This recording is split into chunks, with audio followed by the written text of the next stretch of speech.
y'all? We're back. I'm back. Cade was not able to make it again, so we'll go over some NFL and college football as usual, but MLB postseason baseball is in full effect, and NBA's back in action. Preseason games are going on, and some college basketball stuff is happening in the offseason. So that's right around the corner. But first, NFL, what a week. We'll start with last Thursday. So right after the podcast was done last week, the Bears got their first win of the season. Bears beat the Commanders 40-20, first win since October 24th, 2022. So they were close to a calendar year. But it was in honor of Dick Butkus, who passed away moments before the game. So if you were betting on the game, right before it, you should have bet on the Bears because they cannot lose at that point. If Dick Butkus dies right before, passes away, a football legend, Hall of Famer, you can't say enough about the guy. If he passes away, what a legend right before the game. I mean, they put a show in honor of him. So Justin Fields looked great. One of the best games I've seen of him in his professional career. But DJ Moore was a story. He had 5 catches, 137 yards, and 2 touchdowns in the first 16 minutes. Finished with 230 yards and 4 touchdowns. So if you had him in fantasy,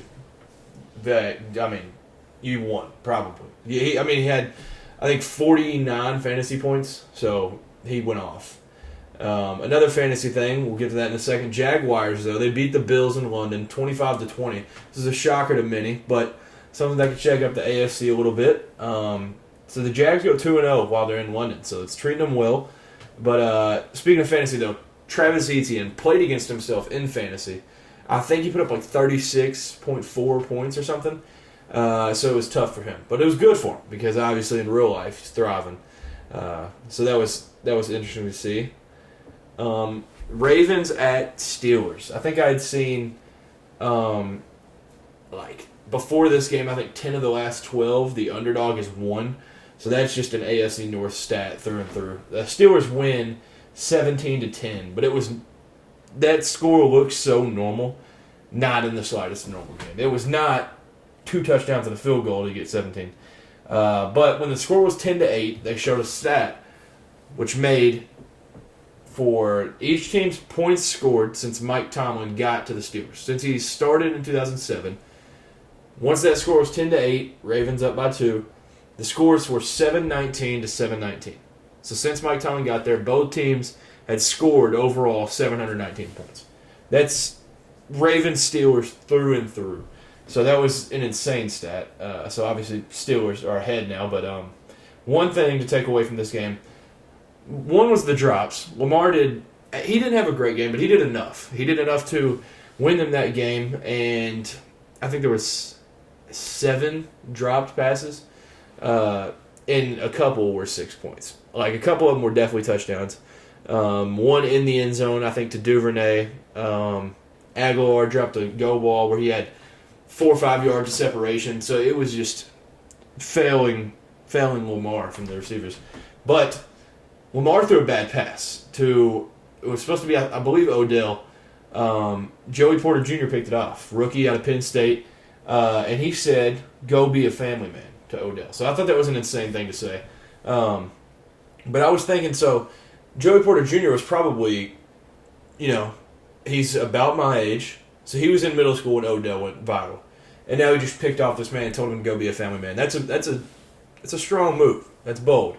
Especially when we have to play him twice. But no, he showed out. First pick of his career. And, George Pickens was asked about it after the game. He's like, "I didn't even know." So I don't know what George Pickens does on the sidelines, but it was awesome. The Patriots get beat in Gillette 34-0 by the Saints. And Alvin Kamara, if Cade was here, that's one of his favorite Vols. Alvin Kamara is now the Saints' all-time leading touchdown scorer. So that's a nice little stat for him. But since 2000, the Patriots have now lost more games without Tom Brady than they did with Tom Brady. Wow, bro. That's crazy. Which is probably the craziest stat I've ever seen in my entire life. That is ridiculous. He's only been gone 4 years, 3 years, 4. Yeah, I think 4 years. And then it was the first shutout with the Patriots starting QB in the Belichick era. So, not a good look. The Patriots look awful. They look absolutely terrible. So this was 34-0. The week before, they played the Cowboys 38-3 in that one. So it was just back-to-back Bill Belichick's worst 2 losses of his career. So it's tough times there in Foxborough. The Falcons beat the Texans 21-19, game-winning field goal, which, if you were watching this game, the broadcast went to, black. I think my screen, just, froze and just stopped moving and then went black. So you couldn't actually see it. So you had to go back and look to see what that field goal actually looked like. But they get the win, and the Desmond Ridder home streak continues. So I can proudly say this podcast was the first to extend it. People had talked about, he hadn't lost one in the NFL, he hadn't lost one in college. We went back, did the research. He hasn't lost one since his junior year of high school. So it extends. He hasn't lost. So the stat is Desmond Ridder has not lost a home game as a starting quarterback since his junior year at St. X High School in Louisville, Kentucky. So he has an impressive stat, and you don't want to play this guy at home. So I'm sure, obviously, he'll drop one eventually. But so that stat is crazy. Another one that's crazy, C.J. Stroud has now thrown 177 passes with 0 interceptions. Most pass attempts to begin a career without an interception in NFL history. So I think he broke Dak's record for that. But also, in other news, Desmond Ridder had his first 300-plus yard passing game. So he threw for 329. And one of the touchdowns that he threw was the Bijan touchdown. There's the viral videos going over, showing the Bijan touchdowns now. He's had, I think 2 of them have gone viral, where they have an overview.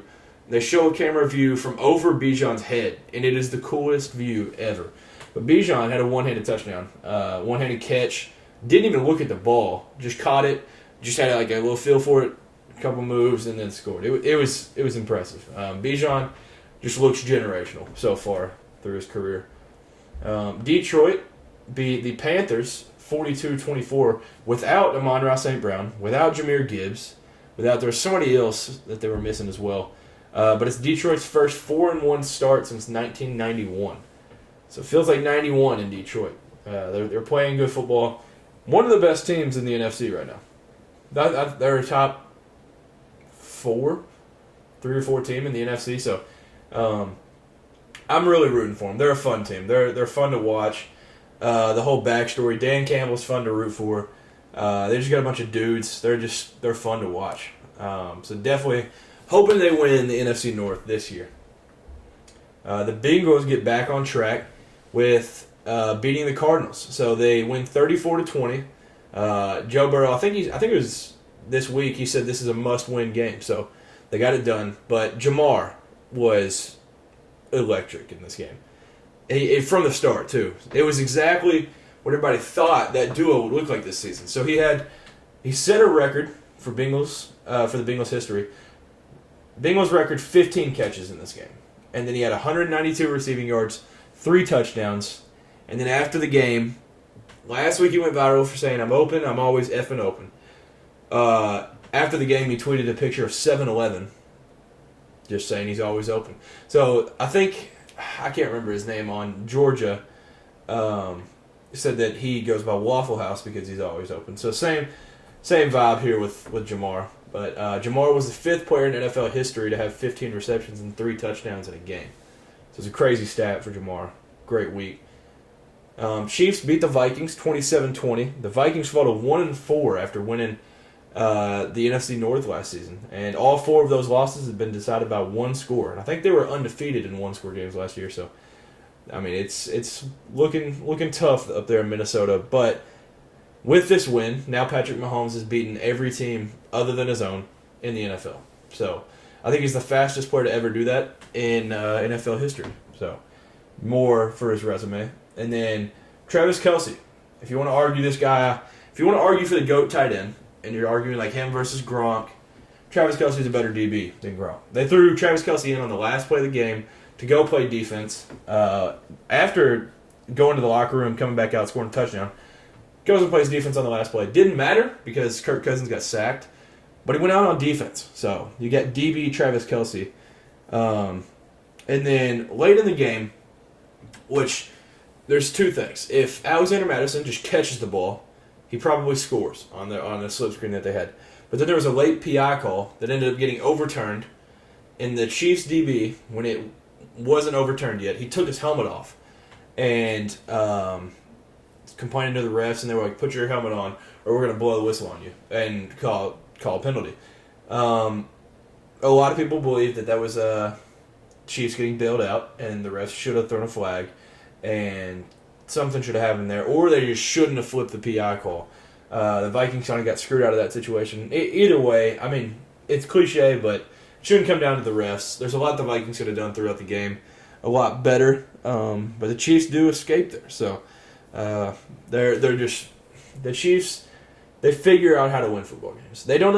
I mean, sometimes they'll just dominate teams. The Bears, for example, but they sometimes have games like this, 27-20. They'll just figure it out. They'll get it done. The Jets beat the Broncos in the Nathaniel Hackett Bowl.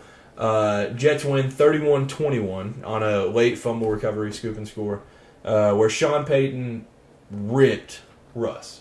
If you haven't seen the video, he laid into him. But Nathaniel Hackett, in the end, got to feel good for him. Aaron Rodgers was tweeting about it. All the players at the end of the game were going up to and hugging him. The whole right side of his face was covered in eye black from the players hugging him. So you got to feel good for the guy. And before the game, C.J. Uzomah was like, I think he said something to the effect of, their coach made it personal with win this blank for Hackett. So it was personal. The Jets wanted to get that one for their coach. Then we get to the game of the weekend, what everybody was looking forward to all weekend, Sunday Night Football, Cowboys at 49ers. This was a race kind of to see who the best team in the NFC was, because this looked like the two most dominant. People were arguing Cowboys over Eagles. This was going to decide it. This was going to tell everything. Both teams fully healthy outside of Trayvon Diggs. So both teams almost full, almost fully healthy and everything. So this is a true test. The Niners showed up. The Cowboys did not. So the final score, 49ers win 42-10. This was the largest loss for the Cowboys since 2013. And it was straight out of the gate. So I was excited for it. But in the first quarter, the 49ers had more first downs than Dallas had plays or yards. It was just domination. George Kittle had a hat trick in this game. 3 touchdowns for the man, and it was the first of his career. We'll get to his shirt in a minute. A lot of people have already seen that, talked about it. But for Dak, threw 3 interceptions.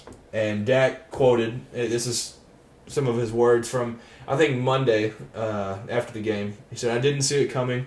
This might be the most humbling game I've ever been a part of." I would say so. That's probably a good thing to say, Dak, because, this is where the season's got to turn around for the Cowboys. I mean, they have everything. It hurts Trayvon Diggs being out, but they've got enough. Jerry Jones continues to say Dak is the one to get him to the Super Bowl. He's got to prove that. Primetime Dak has not been working. They get another chance this upcoming Monday against the Chargers, so they get another primetime game. He's got to ball out. He has to, and it's kind of got to be a bounce-back game for the Cowboys. But George Kittle, his shirt. So after one of his touchdowns, he lifts up his jersey, and he's got a shirt that says F Dallas, which I think was crazy. George Kittle's such an awesome guy. I was kind of sad to see that. I don't want to see one of my favorite players having that, but it brought drama, as you would expect. So Micah Parsons, I think he has a podcast that he does on Mondays or Tuesdays or something. So I believe he said, let me find this. I think he said something about laugh now, cry later. And he was like, "We'll see you again, blah, blah, blah." But then Debo responds to that and said, "The score was 42-10. I don't think you want to see us again. It might get a little bit worse." So I'm all in for the rivalry. It's already a rivalry, historic, all in the 90s, all those iconic matchups, players that both these franchises have had.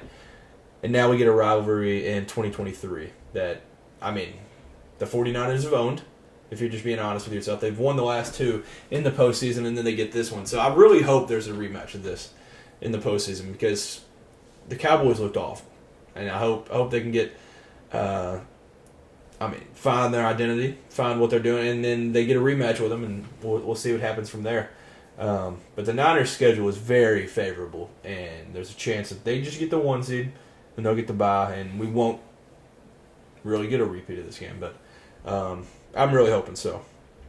Then for Monday Night Football, Packers at Raiders. It was the first time the Packers and Raiders played since Devontae left the Packers. But one story from this game, we had the Carlson brothers. If you're an SEC fan, you definitely remember them. It's like the Townsends. When the Townsends were at Florida, the Carlsons were Auburn. So it was like, I think it was Daniel first and then Anders. So they were both playing in this one. I think Daniel's for the Raiders. But yeah, obviously their family was there. Daniel did not play so well. I think he got one tipped, but then missed another. So he missed two on the day. But brother kickers, it's just a cool story.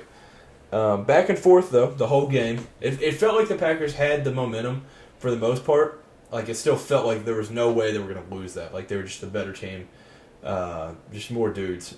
But they end up losing. Jordan Love, on his final drive, I don't remember the situation. I don't know if it was second down, third down.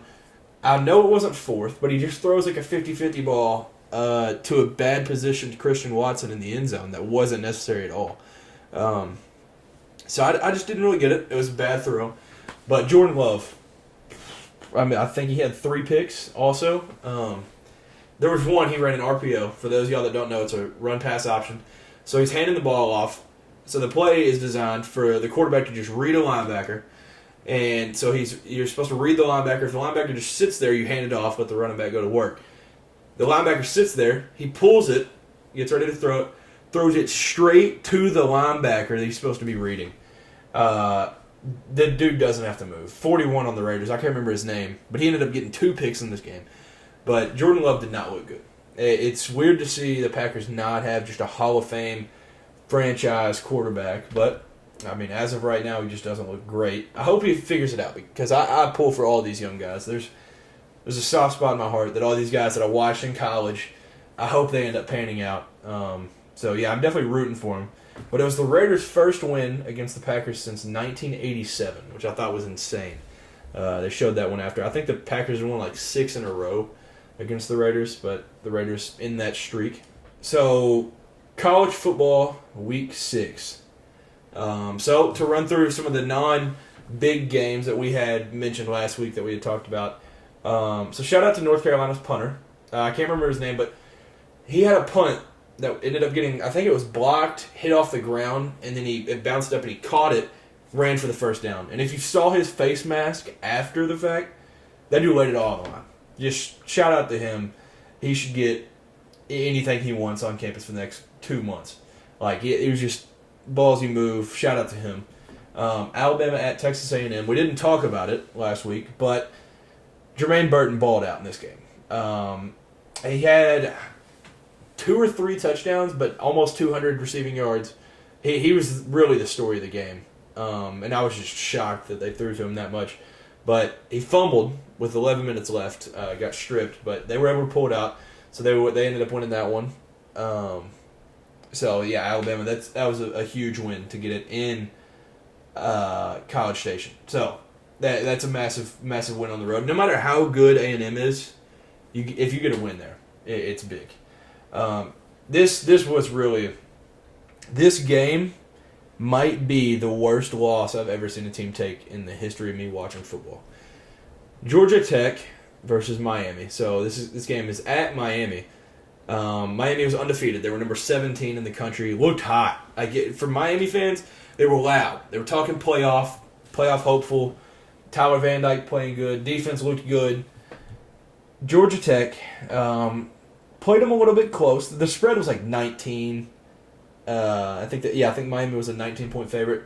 Georgia Tech's playing them close, so it's kind of a shocker anyways. But late in the game, Miami runs the ball. I think it was third down. They could have needed into the game. Nothing else. Just they end the game on a win. They run the ball. He fumbles, and then Georgia Tech ends up throwing like a 50-yard bomb. They let the guy get behind the DBs and touchdown for Georgia Tech. So easily the stupidest loss I've ever seen. You just, like, Mario Cristobal, there's no response you can give to make up for that. But Shannon Dawson, their OC, he kind of took up for it. But that's just an all systems failure. That can't happen. That's really embarrassing. But yeah, Miami's got a big one this week. I'll talk about that in a minute. But yeah, it'll take a huge bounce back from that because that probably soured a lot of fans. Number 9, USC avoids an upset from Arizona in triple overtime. So Arizona's looked good. Arizona played Washington very good last week. That was at home, so I was like, all right, Arizona's pretty good. I'm not going to give them too much because this one's in LA. So number 9 USC at home. Arizona went up 17-0, and I had a parlay, and this was the last leg of the parlay, so I was tripping. USC couldn't have done anything else wrong. At the end, they end up getting it. I think it was 27-27 maybe.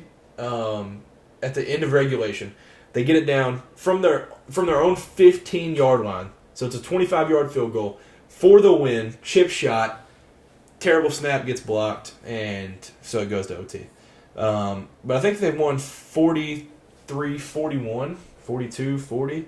Because once it got to the triple overtime, they had to go for 2.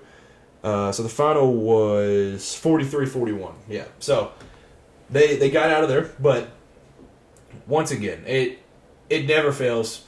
This whole season, every single week, the defense is awful. So hopefully they can figure that out. Big one this week that I'll bring up here in a minute. But it's going to take a lot better defensive outing for them to be able to get through this upcoming week. Number 2, Michigan beat Minnesota 52-10. But PJ Fleck, Minnesota's head coach, said, "I think they're the best team I've seen in my 11 years of being a head coach." That's very bold, but they seriously do look like the best team that he's probably ever coached against. Because I think it was 12 seconds into the game, Michigan had a pick 6. Like they are so dominant right now, and it's hard to tell because Minnesota is not good. They haven't played anybody good, and I think they play Indiana this week. So once they play a real team, we'll be able to tell.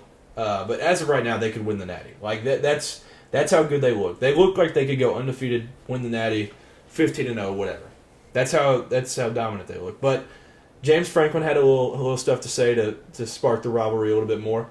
So James Franklin, for those of y'all that don't know, is Penn State's head coach. So they'll play here in a few weeks in Happy Valley. But James Franklin said there's a team in this conference that's buying out of a ton of game contracts to go in another direction. You got to do whatever you possibly can to give yourself a chance to be undefeated. So, shots are fired. So, yeah, James Franklin, he's spicing it up a little bit, but that game is going to be electric. That in Happy Valley, I'm a big fan of Penn State. I like Drew Aller a lot. I like Singleton. I mean, their DB play is great right now, so I'm excited. I'm excited for that matchup. But one this week, me and Kate had talked about. Number 23 LSU went to number 21 Missouri.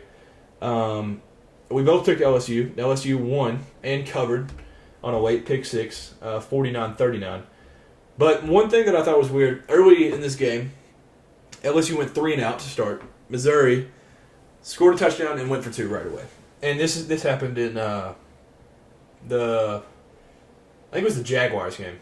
So I don't know if this is a thing that teams just go for 2 right off the bat. I don't know what that is, but I'm here for it. More points, more like with how versatile offenses are now. I don't see why people don't do that. But I mean, it was just weird to see off rip.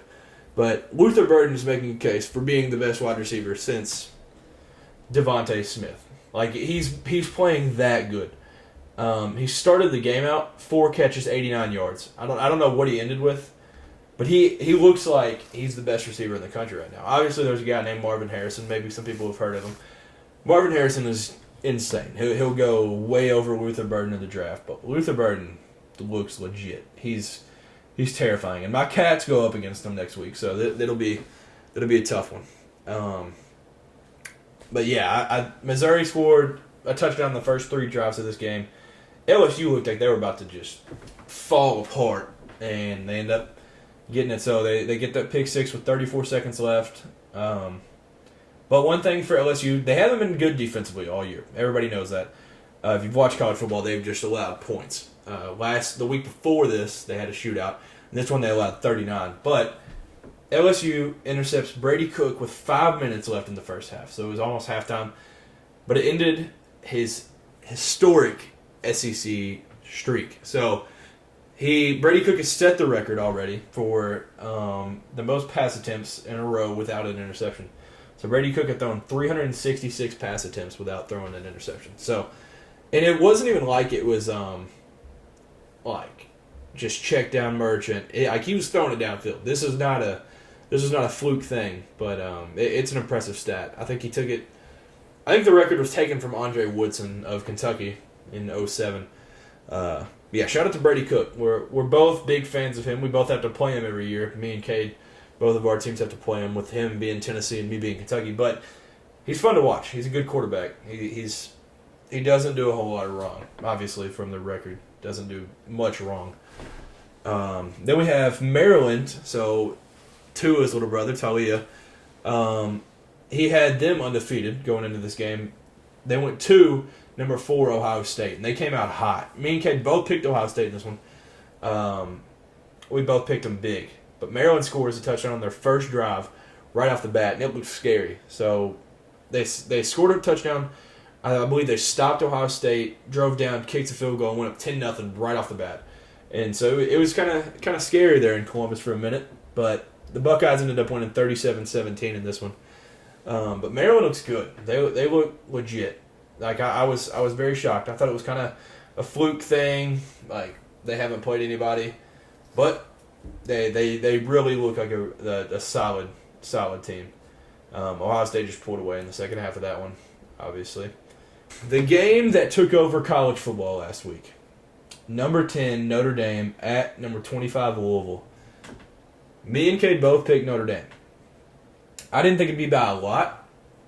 I thought Notre Dame right now is on an absolute gauntlet of a schedule. So it started Ohio State at home, at Duke, I think that was like 17 at the time, then at Louisville, and then home versus USC. 4 straight games. I thought going into it, they got to get 2 of them. Going into that 4-game stretch, they got to get 2. They lost the first, won the second. I was like, they got to get this one. USC's nice. But Louisville wins. The Cardinals get it done. Cards win 33-20, and Sam Hartman hadn't thrown a pick this season. Louisville picked him off for the first time this year. At halftime, the game was 7-7, so it was all second half. But the offense just took advantage of what Notre Dame gave up. So Louisville's defense played really well, and I thought that was kind of where Louisville was lacking a little bit. I mean, they had the good statistics going into it, but I just thought it was kind of not playing a whole lot of talent so far. The defense looked legit. The edge rushers to DBs, it was all around great defensive performance for them. And Louisville snapped Notre Dame's 30-game regular season win streak versus the ACC teams. So they'd won 30 straight regular season games versus ACC, and after snapped in Louisville. And Louisville's now 6-0 for the first time since 2013. So, man, obviously I'm a Kentucky fan. For those of y'all that don't know, Louisville is Kentucky's biggest rival. So, this is scary. We beat Louisville 4 straight times. We beat them. We haven't lost to them since 2017 because we whooped them 56-10 in 2018. Killed them in 19. Didn't play them in 20 because of COVID. Killed them in 21, and then killed them last year. So it hasn't even really been close. But they're good. They are really good. And now Louisville has beaten a top 10 team in back-to-back seasons for the first time in school history. And Sam Hartman was the quarterback of both of them. Wake Forest was the one last year at Louisville. Louisville just owns Sam Hartman, if we're being honest. Now I love Sam Hartman to death, so it pains me to say that, but they just have his number. He didn't play well 2 years ago when they played him. In 2021, Wake Forest barely scraped out with a W, and they were ranked 10 going into Louisville last year. Louisville destroyed them by 30. So, it's tough. Louisville's a very good football team. They got a good program going right now. Jeff Brom is doing wonders in the city of Louisville. If you watch the game, they showed Jack Harlow, showed Donovan Mitchell, Peyton Siva, all these dudes So yeah, it was a cool thing to see the city of Louisville like that because they haven't been like that in a while. Obviously, they won 4 games in basketball last year. They haven't been good in football in a while. So when Louisville's good, I mean the stadium's rocking. So L&N Stadium is the new name, and L&N was going ballistic. But Louisville, if we're being honest, Louisville could. We played them the last game of the year. Obviously, in college football, it's 12 games. They have a chance to go 11-0 until they play us, and that is what worries me because they've got a playoff spot nearly locked going into that. So they play at Pitt. They should win that. They're a favorite. They have Duke at home. I think they'll probably be a favorite by a couple points. Duke could beat them. Then they play Virginia Tech. They're 2-4. Virginia, they're 1-5. At Miami, which is very winnable. Very losable though. They could lose that one, and then they play us. Louisville could legit be 11-0, even if they're 10-1 going into that against us. If they beat us, I mean, they're an ACC championship win away from being in a 4-team playoff. So Louisville looks good. Jawar Jordan was the biggest takeaway from this. He is I'll say, I don't think it's crazy to say a top 10 running back in college football right now. Jawar Jordan is legit. Jamari Thrash is a playmaker, highlight guy. He's just all over the stat sheet. I mean, he's a very versatile guy.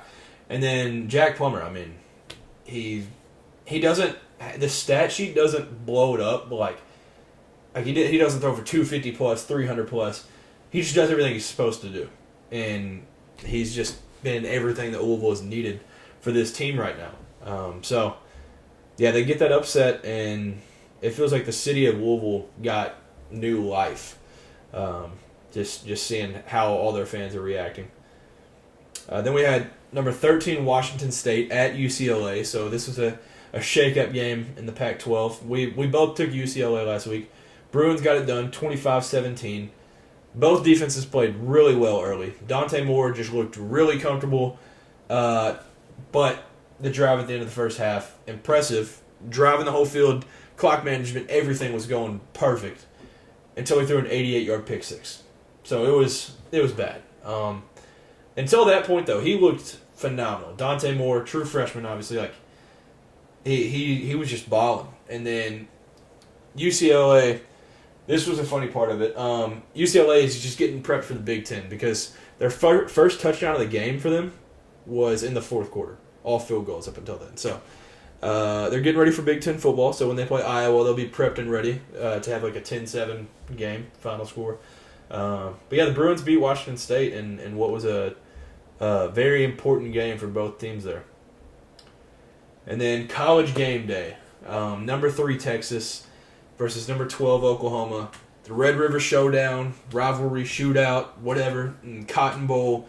One of the coolest rivalries in college football. They split the stadium in half. One side's red, one's orange. It's electric. It was awesome. Greg Sankey was there. Matthew McConaughey's on the sideline. It was amazing. Baker was the guest picker. It was just awesome. And we both took Texas. I think a lot of people did. A lot of people were believing in Texas. This game always delivers. No matter how good these teams are, except for last year. Last year was 49-0. We don't talk about that one. But other than that, this game always delivers. The Sooners win 34-30. But the story of the game was through the first 7 minutes. The first 7 minutes of this is what makes the Red River Rivalry. Fake punt, interception, a hit stick to an interception, blocked punt, reverse kickoff was all in the first 7 minutes of this game. It was just the most bizarre thing you can imagine. Oklahoma picked off Quinn Ewers on, I think, the second play of the game. Then it turned into a touchdown. So it looked scary early. Oklahoma led 20-17 at half. The Oklahoma goal line stop was impressive. And I think, I don't remember if it was a pitch or what it was early. Texas ran the ball twice, and then they threw a screen to, I think it was Xavier Worthy, and they held him on all three from the one. It was so impressive. That was the most impressive, honestly, like group of plays Oklahoma had the entire game. That goal line stop happened with 11:30 left, and then Texas ended up going down a little bit later, goes up 30-27 with a field goal. OU marches down and has one of the most electric plays of this entire season, and it probably will be for the whole year. Nick Anderson hadn't caught a pass the entire day. Dylan Gabriel finds him in the end zone after driving down that whole field. And one thing, Oklahoma moves the ball. It's obvious. It shows it from this. Going into that, Texas has to know how fast they run their plays. I think they're the fastest, between each play, the fastest time in the country. Texas just seemed like they were just shocked that they moved the ball that fast. Because I think it was a minute left. But yeah, they drive down Nick Anderson. The only catch of the game for him is that game winner. And it felt like Dylan Gabriel was about to get sacked right before that. Right as he's about to throw it, he throws that into the back of the end zone. There's a little miscommunication by the defense. He's wide open. Man, it was beautiful. It was awesome. I didn't even care about who I picked, who I bet on. That game was amazing. But one thing we do need to talk about, Dylan Gabriel's journey. I think I've brought it up on here before, and then they had talked about it on Saturday. Dylan Gabriel, not highly recruited out of Hawaii. He had met Marcus Mariota growing up, wanted to be a quarterback. Not highly recruited, though. He commits to UCF to follow Mackenzie Milton, another Hawaiian quarterback that was very successful there. Goes to UCF, decides to transfer to UCLA. I think it was 2 days before classes started in Westwood. He flips to Oklahoma. Goes to Brent Venables last year. And then misses the Red River Rivalry last year with an injury when they get killed. And then throws the game-winning touchdown versus Texas this year. So he's just got a movie background. It's an awesome thing to see. Dylan Gabriel, he's fun to watch. We talked about him, I think, two or three podcasts ago, where they were just an underappreciated team. People weren't talking enough about them. Now they've got the spotlight. They're 6-0, and they don't seem like they're slowing down. And Brent Venables, that was the first game where it was I'm here. Brent Venables needed a win like that to kind of get that monkey off his back and be able to just say, I'm the head coach of Oklahoma, I'm here to stay, and that he's a good coach. He hadn't had that huge statement win yet until now. So that was massive for him. So number 20, Kentucky. At number 1, Georgia. There was a lot of talk last week. I was very happy in last week's podcast. Not predicting a win, I will say. I did not predict a win. Cade did, I think, to just make me feel good. I don't think truly inside of him he did say Georgia didn't impress him, which 99% of the country said that. But I think this was the wake-up call that Georgia needed and what their fans wanted, what the players wanted. For Georgia, it's hard to get up for a noon kickoff versus Ball State. Those are hard to just get hyped for and get motivated for. And even Auburn, they've just kind of owned the rivalry the last couple of years. It hasn't been close. And so even going on the road in the Plains, it's hard to just get up for those games. There's not a lot of hype. I mean, the fan bases get hyped, but for the players, what do you want them to do? They haven't lost a game in 2 years. This game, Kirby Smart, whatever he wants to say, Brock Bowers, Carson Beck, they heard the talk. This proved to me that Georgia will probably be holding up the trophy in January once again for a three-peat. This gets a game. We've competed. Kentucky, as a Kentucky fan, we have competed with Georgia the last few years. We've given them their toughest matchups. Kirby Smart said it. Their entire roster says it. He's they play physical. They're good. They battle with us. They only beat us. I mean, it's a loser talk to say they only beat us. They only beat us by 10 last year. They didn't lose a game last year. 2 years ago, we had a chance. We were in the game in Athens. I mean, we've had these close matchups, huge games versus them. This one was not close in the slightest. This one, all systems failure. Everything that could go wrong went wrong. The Dogs beat Kentucky 51-13. So, like I said, couldn't imagine a worse game. The start of the game was awful. penalties. I mean, Georgia scored on every first half drive. Every drive of the first half, they scored. And I think I think 2 drives were field goals. And it was 4 touchdowns. It was insane.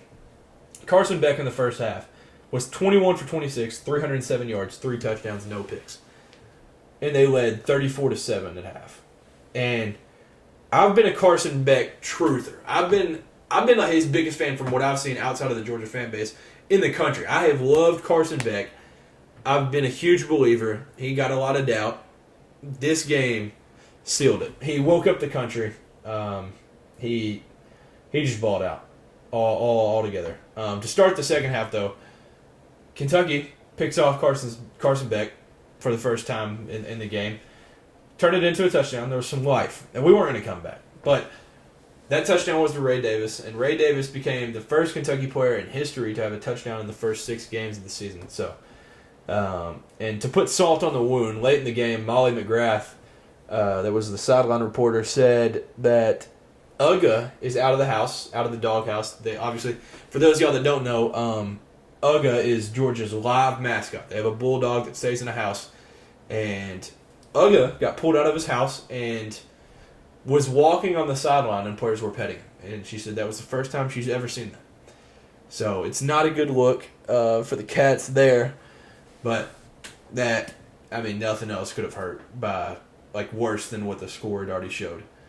But like I mentioned, penalties, Deion Walker and Jagger Burton were 2 of the huge ones. So Deion, if y'all didn't see it, Deion Walker nose guard for us. I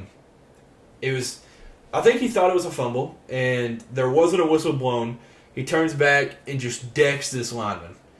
They blow the whistle, late hit, unnecessary roughness, whatever. He didn't hear the whistle, so that was his excuse. He was like, I didn't hear a whistle. I was just trying to block in case we had the fumble. That was it. So he called for that, gets pulled out. Jagger Burton had one of the most disrespectful, just uncalled for penalties I've ever seen. So there was Jagger Burton is I believe he plays guard for us now. There was a Georgia defensive lineman laying on the ground face first, and Jagger just jumps on his back.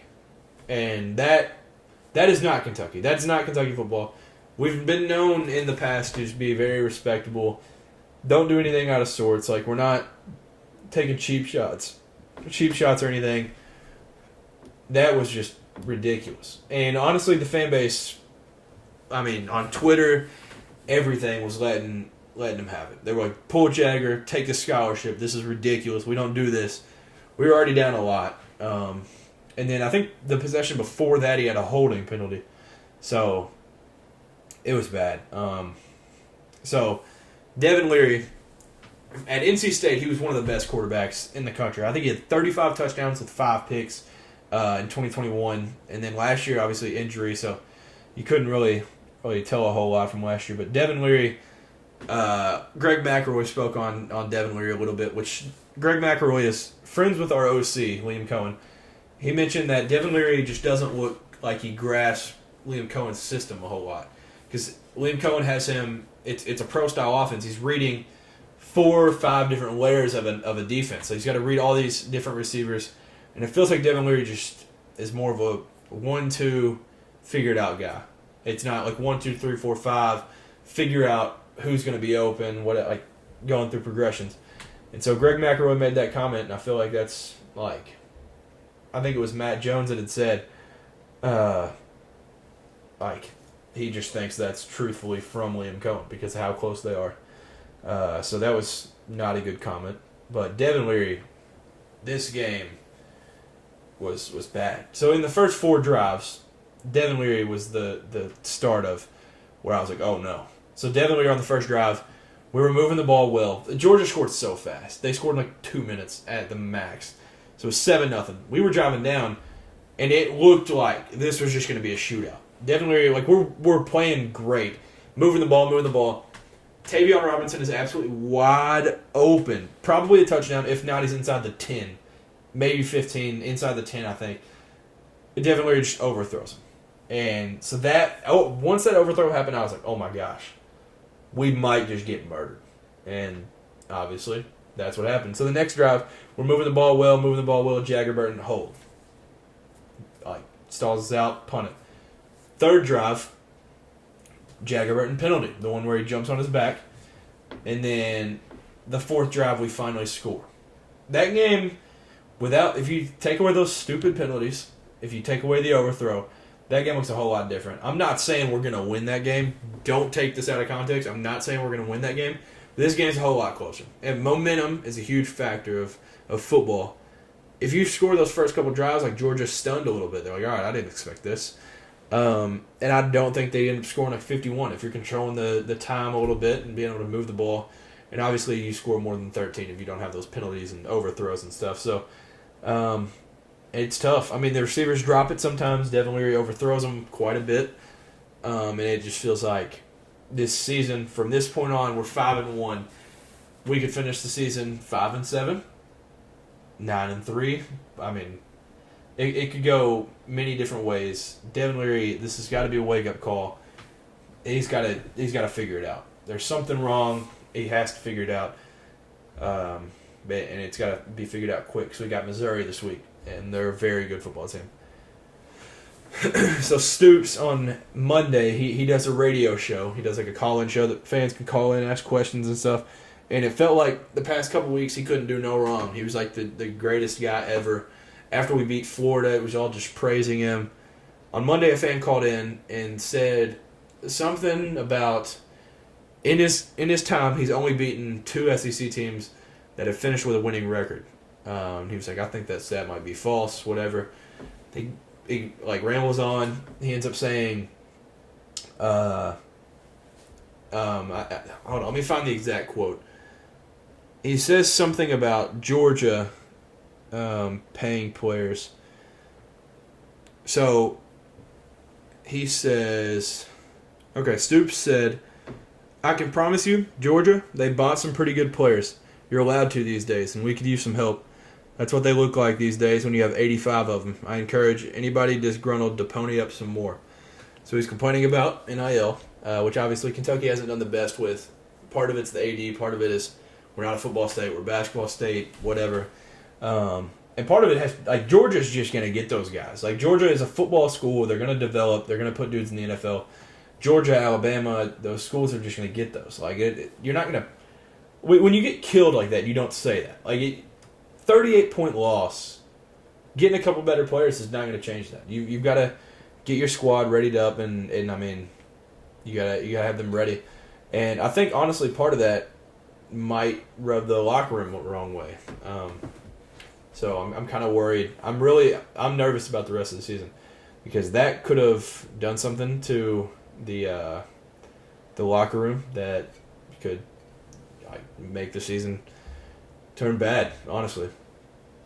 But yeah, that's a scary quote. But then I think Kirby Smart responded with I don't remember his response. He said something about, let's see.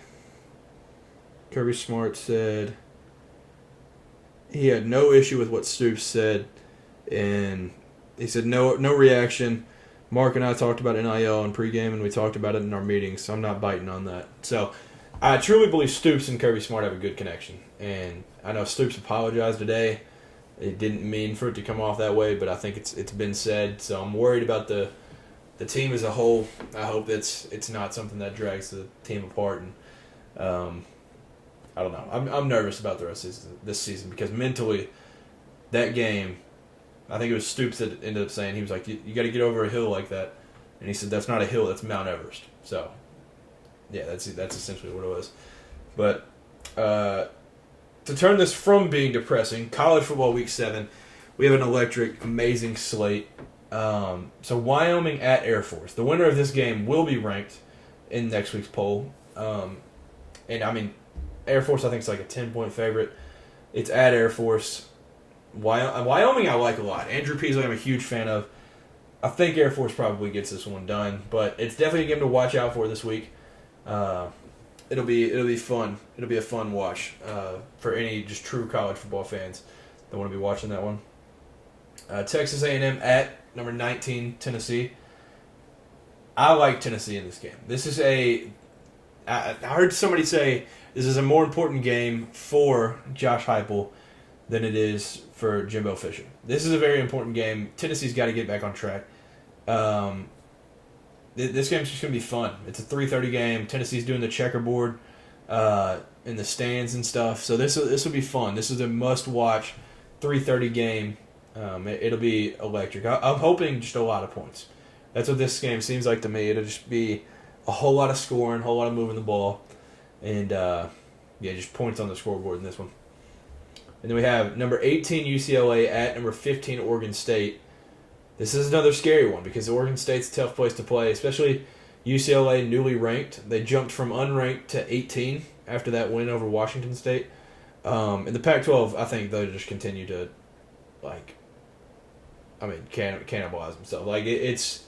They're just going to eat themselves out of the playoff. They just continue to, make food of, one another. UCLA, I don't think they'll make the playoff at this point. I just don't think they're that type of team. But, if they were going to, they have to win at Oregon State. It's a team like this. All these teams, great quarterback play, just athletes. This is going to be a fun game to watch. Just another Pac-12 game that'll be electric. So, number 18, UCLA at 15, Oregon State. Must-see TV. Then we have number 25, Miami, looking for a bounce back at number 12, North Carolina. North Carolina destroyed Syracuse last week in what was expected to be a close game. Dominating performance from them. And then Miami obviously had the slip up and worst loss ever. So this is two completely different sides going into this game. But we'll see how this one goes. I like North Carolina pretty big in this one, though. I think North Carolina gets it done in Memorial, too, in Keenan. So I'm excited. And Drake May has continued to slowly show that he's worthy of winning Heisman. So it'll be a fun game to watch. And then we have this game. Okay, so there's one game day every week. Game day is going to Oregon, Washington. I'll get to that in a minute. This week essentially has two game days. So the first one, number 10 USC at number 21 Notre Dame. The battle for the jeweled shillelagh. Awesome trophy. Trophy matchups just make them a whole lot more electric. And then two of the most iconic helmets in football. So, even if you're just a casual fan and you just turn on the TV at night, you just see that shiny gold in that crimson with the Trojan. There's two iconic helmets. And two teams, which is rare in college, two teams without names on the back of the jersey. So it's a very just historic, iconic matchup. This game has been played forever. Notre Dame's a 3-point favorite. The rivalry started in 1926. Notre Dame leads the all-time series 48-36-5. These two teams have combined for 15 Heisman Trophy winners. It's including Reggie Bush's because he deserves it. And 22 national championships. So USC won last year in LA 38-27. Before that, Notre Dame had won 4 straight. So that ended the streak last year. But one key note, the last time USC won at Notre Dame was 2011. So this would be a tough one. It'll be a tough environment. And I saw today that USC posted that they had guys out with water guns or something to squirt water to imitate rain, just in case it's a rainy environment on Saturday, at the guys catching punts. So they're getting prepped, ready. I heard Matt Leinart talk about this rivalry, and it's a great way of describing it. It's two just opposites. You've got L.A., sunny California versus cloudy Midwest, northern Indiana. Just Catholics versus just, people will say, partiers. Just two opposite programs, two opposite meanings behind what they do, but both historic. Like I said, it's been played since 1926. But this game means a whole lot for both sides. So Notre Dame's got 2 losses. USC obviously undefeated. But USC's got to wake up. I'm hoping last week, like Caleb Williams, without him, they don't win that game last week. The rest of the team has got to step up this week. USC, you bring in guys like Bear, other D linemen that they brought in the transfer portal for games like this. Notre Dame is going to chew the clock, just play just classic football. They're going to pound the ball. They'll throw it some, obviously, but, I mean, you bring in those D linemen to play games like this. Just physical matchups with big linemen. Joe Alt, obviously the best lineman in the country. That's why you bring these guys in. And it's for games like this. This is a must-win game for USC. I mean, Notre Dame, they don't play for a conference championship. So this is for what they do every year is just play for the playoff, for a playoff berth. So, I mean, if Notre Dame wants to be the first two-loss team to make it, they're going to just have to win out. And, I mean, they've got a tough schedule. So, I mean, it would take a lot. But, like, I don't know. I mean, both of these teams, this has got to be – USC nearly lost. Notre Dame did lose. Both these teams won a playoff berth. Both of these quarterbacks are still talked about in the Heisman, one more so than the other. But this game, it just holds a lot. And this is the first time that I can remember that both fan bases are extremely worried and don't think their team will win. So it's going to be awesome. Notre Dame's last 3 games have been brutal, like I mentioned. Ohio State, Duke, Louisville. But USC last 2 games, they haven't looked good. They allowed Colorado to put up 1 million points and Arizona to do the same. So I don't think it's going to be a shootout. If it is a shootout, I'm taking USC gladly. If Notre Dame sits back and lets Caleb Williams have the time, there's no way they win. If you give Caleb Williams time, the receivers will get open. He will make whatever play, whatever throw you've got to do. So they've got to figure out a happy medium of sending a rush, but not like sending the house. So like the defense for Notre Dame is going to be a huge part of this game. And then Audric Estime, I believe he still leads the country in rushing yards, running back for Notre Dame. He's going to be huge in this game too, because if they can develop the run game early, play action will work.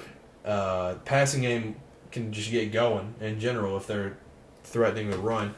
So this is just going to be – this is a huge matchup for both quarterbacks. This is a – like I said, I think it was 2 weeks ago, Sam Hartman, he ain't won big games. He hasn't won that huge matchup.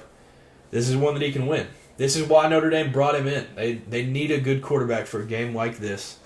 And we've got an electric one. Number 10 USC at number 21 Notre Dame. So it'll be awesome. 7:30 kickoff, I believe. Then for one, I believe this is a 3:30 kickoff. Number 8 Oregon at number 7 Washington. So Washington is a 3-point favorite.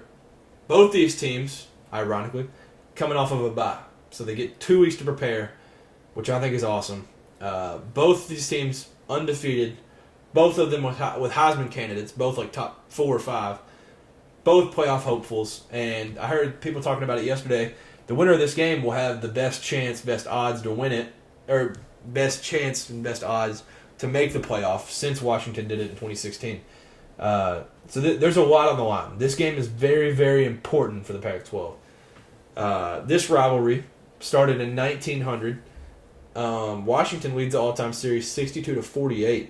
But as of recent, Oregon's kind of owned them. Oregon had won 12 straight from 2004 to 2015. These teams do not like each other. These two fan bases, these two teams. Oregon State and Washington State, yeah, there's the Civil War, it's the Apple Cup, whatever.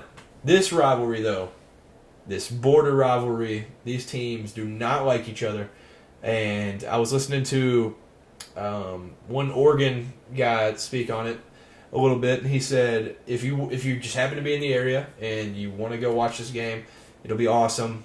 Wear neutral colors if you don't want to get spit on, something done to you.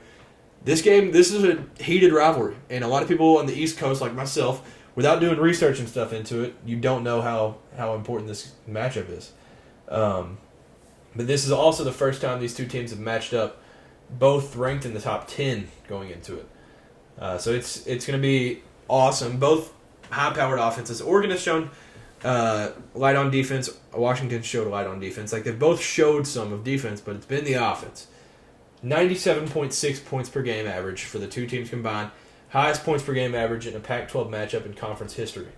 So this game, hopefully, if the season shows us what it'll be, there'll be points. So if you're a betting man, bet the over if you want football. If you want just 2023 like offenses, I mean, this game is just going to be awesome. Kalen DeBoer of Washington, Dan Lanning, I know they're both fired up about this game. This game is huge just for their career in general. Just getting a massive win like this in the rivalry. Washington won it last year in a close one. So this is a big game. This is a big game for Oregon at Washington. So yeah, this is going to be electric. I think it's 3:30. Let me get that correct.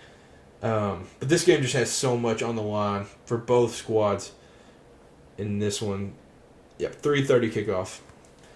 So this game means a whole lot, just for the whole landscape of college football.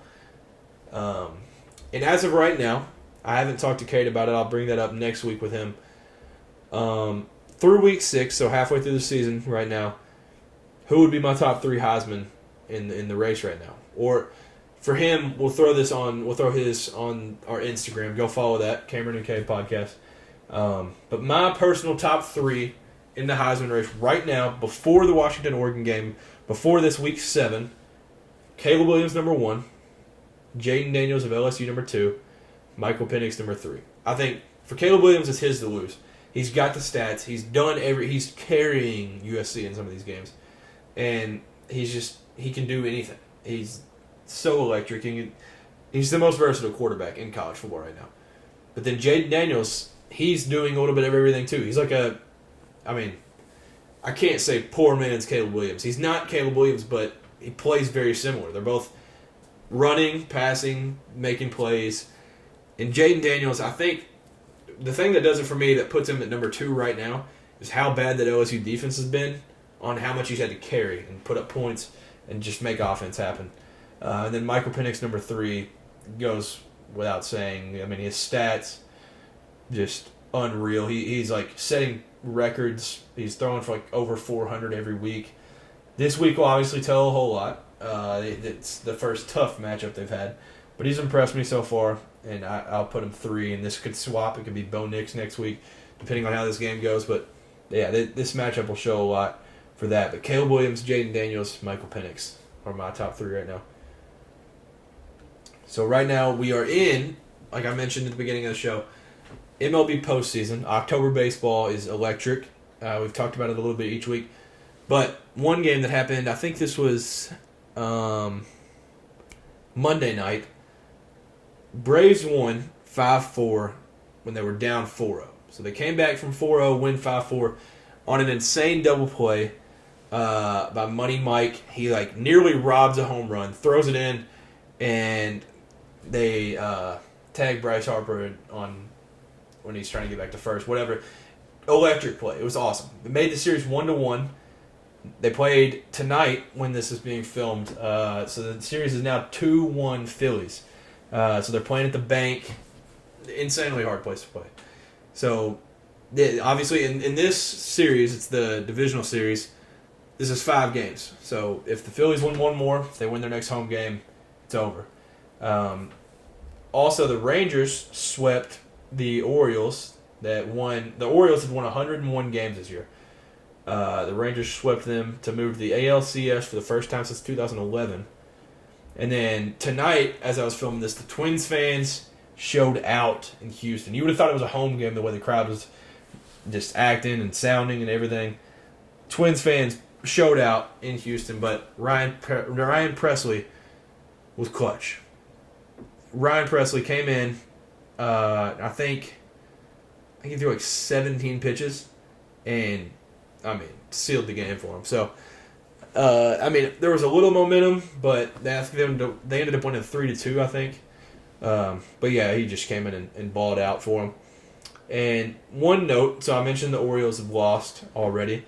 The AL East in this postseason went 0-7.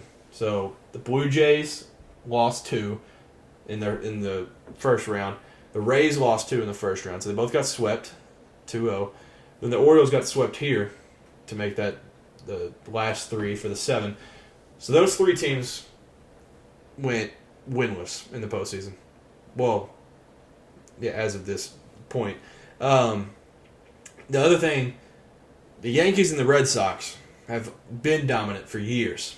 So these three teams, the Rays, Blue Jays, Orioles, go winless. Yankees and Red Sox didn't even make it in the postseason. So it's the first time since 1990 that this division didn't win a game in the postseason. So the AL East has been dominant my whole life. Growing up, Yankees or Red Sox was in the World Series every year, it felt like. And yeah, so since 1990, first time that division hasn't had a win in the postseason.